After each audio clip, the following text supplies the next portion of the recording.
Hello mga idol. So welcome sa ating vlog uli mga idol, no. So ito mga idol, meron tayong client mga idol. So medyo mataas na ang hardline nito mga idol, no.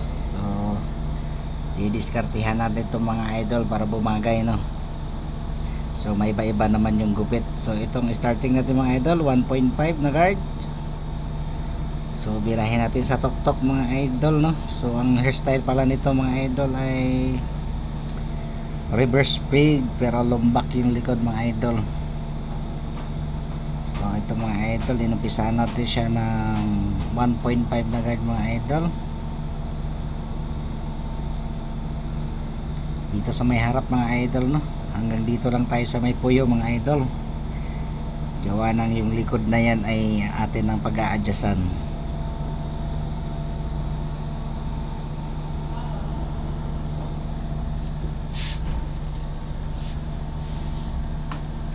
Dito lang po yan sa may mga kuanya mga idol. At ipipade na natin, hindi natin lahatin ng 0.5, no. Kasi medyo makapal ang likod dito mga idol. Medyo mahaba pala.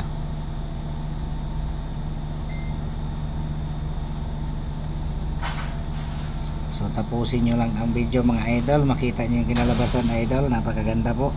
At bagay na bagay sa ating client. So sunod naman mga idol ay 0.5 open clipper lang mga idol, no guard. So dito tayo sa may tenga mga idol, magbuo tayo ng 0 kasi dyan tayo magbali mga idol sa tenga.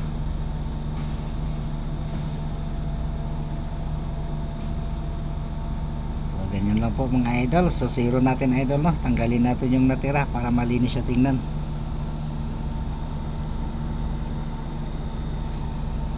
Tapos tanggalin lang natin yung mga umbok-umbok na yan mga idol, oh.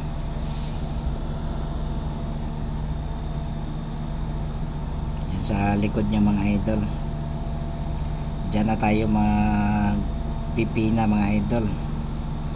I-connect na natin sa 0.5 mga idol. Gamit lang ang ating suklay at clipper mga idol, no. No guard yan mga idol. So i-connect natin yan sa 0.5 na guard mga idol, no. So binas-bawasan ko lang yung taas mga idol para makuha natin yung ating hairstyle na gagawin mga idol.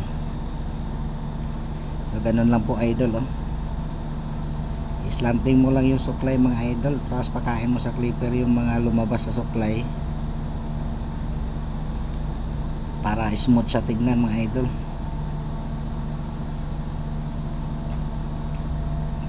Idol. At yung mga hindi pa natin na ayos mga idol, babalikan lang natin yan sa mga retouch na mga idol. So pupormahin lang muna natin yung likod para maging square back siya mga idol.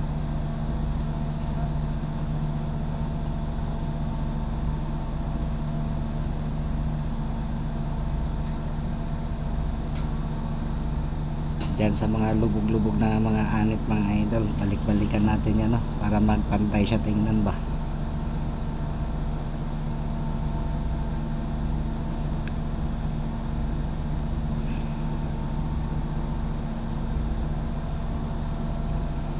Pag hindi talaga siya matanggal idol, padaanan mo siya ng number 1 na guard mga idol, tapos i-open clipper mo lang.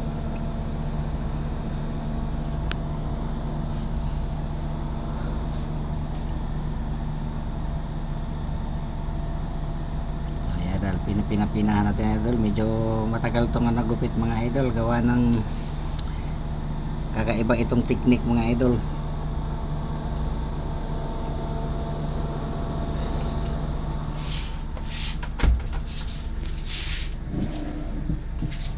So ayan idol, medyo gumanda-ganda na siya tingnan mga idol, no. So yung mga nakaumbok na yan mga idol, babalik-balikan lang natin yan, no, hanggang sa makuha natin yung tamang blending nya. So ayan idol, dinaanan ko ulit siya ng number 1 na guard mga idol, no. So medyo hindi siya nadali kanina. So para numipis-nipis lang dun sa may mga lubog-lubog mga idol. Ayan.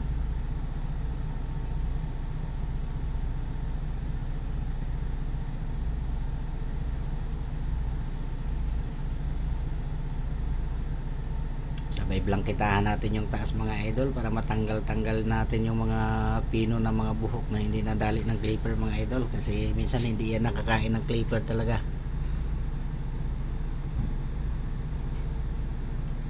So kailangan pa rin natin yung blanketa. Ayan, para makuha mo yung pagkabilog niya mga idol.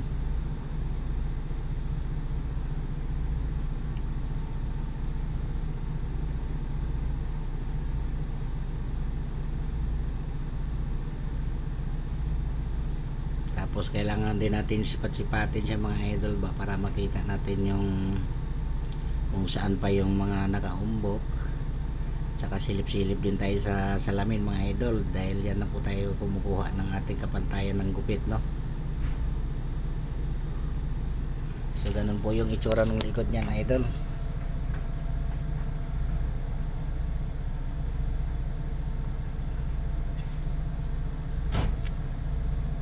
Tapos dadaanan natin ng scissor yung idol, yung mga medyo makapal pa talaga tingnan mga idol.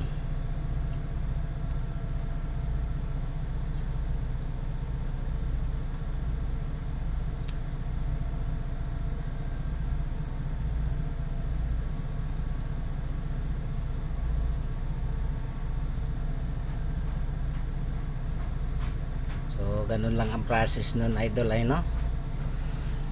Process natin ay number 1.5 na guard mga idol, tapos yung gilid 0, tapos pa-reverse mga idol, no? Kasi ito ang maganda ngayon sa mga new hairstyle mga idol, sa medyo mataas ng lining. So bumagay naman siya mga idol. So ayos na ayos naman yung likod, ang angas tingnan.